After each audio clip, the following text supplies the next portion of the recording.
das coisas que levam a gente a tratar do complemento positivo é mostrar como é vantajoso trabalhar na esfera administrativa, garantindo aí a concessão do cliente, um processo administrativo bem feito, para garantir já esse atrasado que no INSS recebe o nome de complemento positivo. E eu vou mostrar para você que está aqui comigo como ele é vantajoso quando a gente compara aí com o precatório. A gente sabe que o precatório hoje leva-se anos, né? Mudou a data de enviar o ofício, que agora é abril, e aí a gente vai receber só na competência seguinte. Hoje existe uma fila para se pagar precatório. E a IN, que é a Instrução Normativa do INSS, que é a Bíblia aí do servidor, e que pra gente que trabalha na esfera administrativa, visando garantir o benefício do nosso cliente, né? E a prática mesmo da atuação da advogada na área previdenciária para garantir um honorário mais rápido, um retorno mais rápido e não depender exclusivamente da justiça ou do êxito, né? A gente luta para não ficar dependendo do êxito do processo judicial, que tem muitas entraves, que tem muitos detalhes, né? Ontem eu estava preparando uma aula que eu vou dar para minha turma no Mão na Massa que a gente tem, e aí eu tava falando eu tô vendo sobre prorrogação, período de graça, qualidade segurada, essas coisinhas aí que quem trabalha na Previdência precisa saber. E a gente sabe que se a pessoa tiver mais de 120 contribuições consecutivas, quem trabalha nessa área sabe, é garantido um período de graça prorrogado, né? Pode chegar até 36 meses, que são 3 anos, e período de graça nada mais é que a pessoa ela não contribui, mas ela mantém todos os direitos com relação ao benefício. E aí o que acontece? A gente tem um tema da TNU, que é o 255, que garante que essas 120 contribuições faz parte do patrimônio do segurado. E aí, minha gente, isso aí na esfera administrativa é muito favorável também, mas pasmem, a decisão do STJ é totalmente avessa a esse tema da TNU. Ele não visa que faz parte do patrimônio, que pode ser utilizado em qualquer momento. E aí esse tema foi afetado, né? E o STJ, a TNU vai decidir com relação ao tema 338, com relação à afetação. E provavelmente a TNU vai se adequar ao STJ. O que eu quero dizer com isso, sem tecer muitos comentários? Que a esfera administrativa, em muitas situações, continua mais favorável para nós, advogadas, e para o segurado. Por quê? Porque se você, por acaso, passa na esfera administrativa só para ter uma decisão, só para ter uma análise e corre para o judiciário, você está pegando aí uma discussão com relação a essa questão da prorrogação, né, do período de graça, da questão dos 120 contribuições, e aí você pode afetar o direito do seu cliente. Então, o ensino aqui é todo voltado para a esfera administrativa. E na esfera administrativa, com relação aos atrasados, que recebe o nome também de complemento positivo, é muito interessante, eu vou mostrar para você. Além da concessão ser muito mais rápida, se você fizer um PAP bem feito, um processo administrativo onde você vai priorizar as provas produzidas, todas as exigências, os acertos de CNIS, todas essas questões hoje que permeiam a esfera administrativa, com certeza você vai ter uma concessão mais célere, né? E com essa concessão, nesse primeiro pagamento que a gente fala que acontece, vem o complemento positivo. Basta você entrar lá no site, olhar lá no extrato de pagamento e você puxar. E olha que bacana a informação que eu trago para vocês. Na esfera administrativa, esse complemento positivo, depois vocês podem até dar uma olhadinha lá na IN, no artigo 621. Você pode receber 20 vezes o teto máximo do INSS. Esse valor é R$ 7.507,49. Eu sempre esqueço aí desses centavos. Ei, Silvio, bom dia para você, bom dia para quem tá chegando aí, que passou aqui, eu nem percebi.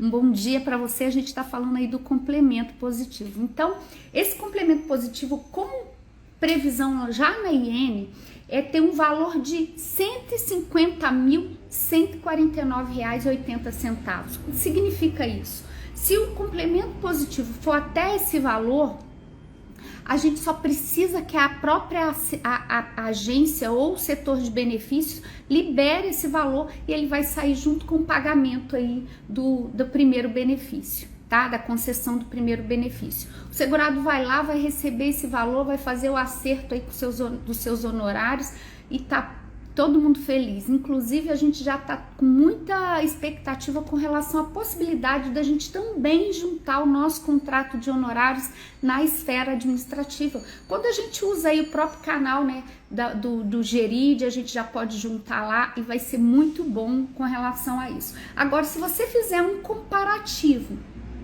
com o RPV ou principalmente precatório, olha só, hoje o teto do juizado é 60 salários mínimos, vezes 60 salários vezes 1.320, a gente vai ter aí o teto R$ 79.200. Se passar desse valor, no momento que você faz o cálculo lá da propositura da ação, considerando o artigo 292, parágrafos do CPC, ele considera as atrasadas, né, que são as vencidas, e 12 vincendas, para você determinar o valor da causa.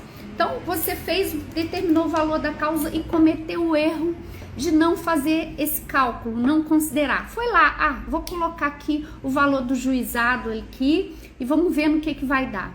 Se por acaso o valor do seu cliente, de atrasados que o seu cliente tem, passar do teto do juizado, há uma renúncia tácita, porque você já entrou no juizado limitando esse teto. Agora, se você é uma advogada cuidadosa, que está aqui, aprende, você faz o cálculo e esse valor passa do teto dos 60 salários mínimos, aí a gente vai para a justiça comum, que é a vara, né? A vara federal. E aí, ok, pode passar do teto, não tem problema. O que vai determinar esse momento é a data da propositura e o valor do salário mínimo naquele ano, naquele momento. E aí você vai receber para o precatório. E aí começa aqui seu drama. Primeiro, o drama de que vai entrar numa fila aí de precatório. Segundo, vai ter um monte de gente ligando pro seu cliente querendo comprar o precatório dele, assim, de forma até mesmo abusiva às vezes, tá? Porque eles ligam, ainda falam que o dinheiro vai demorar 10 anos. E a gente sabe que não demora 10 anos, mas também não é rápido. Então, tudo isso que eu trago para você aqui é para falar da importância do processo administrativo, da esfera administrativa, inclusive na hora de a gente receber. Aí, se você compara com o teto, com o juizado, que deu aí 79.200, com o que determina o artigo 621 da IN, que dá 150 mil, arredondando, né? 150 mil, olha a diferença. Ó, menos 150 mil, 149. Tá dando aí 70 mil que você vai receber. Saiu a concessão do benefício, concedeu, saiu a carta, saiu tudo direitinho, em 20 dias está sendo emitido aí o valor do pagamento do benefício juntamente com o complemento positivo. Basta aí você entrar aí no site do meu INSS, filtrar a data que você vai ter o complemento positivo e aí a APS é que libera. Se passar desse valor, aí envolve o gerente, o próprio gerente executivo da APS, que ele vai fazer um pente fino novamente no processo, porque, gente, é dinheiro público, né? Então tem que ter esse cuidado. Mas aí também não vai ter problema, ele vai ter um tempo maior para liberar, mas vai ser tudo na via administrativa. E isso vale para qualquer benefício, vale para pensão, vale para o BPC, vale para auxílio doença, que é incapacidade temporária, não é só aposentadoria. Então, vale a pena você trabalhar aí para um processo administrativo bem feito, vale a pena você vai sim, Silvia. A Silvia tá perguntando se a live vai ficar gravada. Acredito que sim. Gente, tô falando igual uma matraca aqui. Se tiver pergunta, pode mandar aqui no chat aqui que eu respondo para vocês, tá? Esse assunto é um assunto que vale a pena vocês conhecerem. Por quê? Porque ele vai fazer diferença aí no atrasado. E o processo administrativo, gente, eu sempre falo isso, ele é estratégico. Ele é estratégico, inclusive, para você fugir do juizado, tá? Hoje o juizado, para algumas questões, não está sendo muito rápido ou favorável para nós advogadas. Então, você fazer um processo administrativo bem feito, além de você ter a possibilidade de garantir a concessão do seu cliente, você também vai garantir uma judicialização fugindo do juizado, porque esse tempo vai se estender, tá? Esse tempo vai se estender e você consegue aí fugir do teto do juizado e ir para a justiça comum. Então, isso é interessante, porque conforme eu mostrei para vocês, hoje as coisas mudam, né? Na justiça sempre muda, e aquilo que às vezes é favorável, por exemplo, igual eu falei para vocês da questão das 120 contribuições, que já tinha previsão na TNU, no tema 255 da TNU, ainda era, esses 120 contribuições era parte do patrimônio desse segurado, então poderia usar, né, e usar em qualquer momento. Tá vindo aí uma revisão, né, uma afetação da controvérsia do tema 338, onde o STJ, desculpa, ele restringe esse entendimento. E aí a TNU, porque assim, a TNU é o Tribunal Nacional de Uniformização da Jurisprudência das turmas, né? E aí o que acontece? O STJ, ele estava dando decisões desfavoráveis, então tá tendo um conflito. O que é a tendência? A TNU vai se adequar ao que o STJ já determina, sendo que na esfera administrativa, o próprio INSS reconhece esses 120 dias como faz parte do patrimônio, dá decisões mais favoráveis, tá? Então, a gente precisa estar entendendo essa situação para que a gente não caia na armadilha de correr para o judicial, tá? A Agnes está comentando aqui, professor, o processo no juizado, que fica parado há mais de 2 meses, podemos fazer algo para movimentar o processo?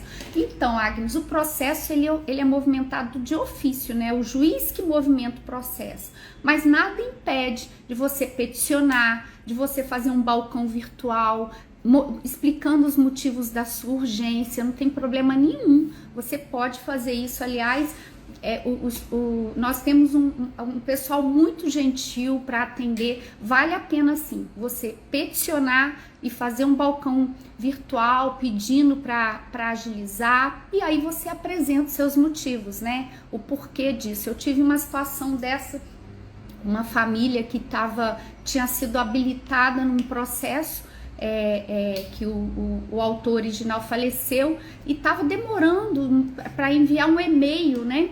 Um e-mail para o banco liberar o dinheiro já estava depositado. Então, o que a gente pode fazer? Peticiona explicando a situação e logo em seguida faz um balcão virtual, que a tendência eles vão priorizar vocês. Então, assim, quem movimenta o processo é a justiça, né? Mas nós podemos diligentemente fazer essa movimentação, esse requerimento, tá? Então é importante, gente, sempre foque num processo administrativo bem feito, tá? Porque aqui você aprende essa prática previdenciária, esse é o objetivo, para que você garanta um retorno financeiro mais favorável, e não dependa exclusivamente da justiça. Use inclusive o processo administrativo de uma forma estratégica para você garantir o seu complemento positivo, que é o atrasado da esfera administrativa,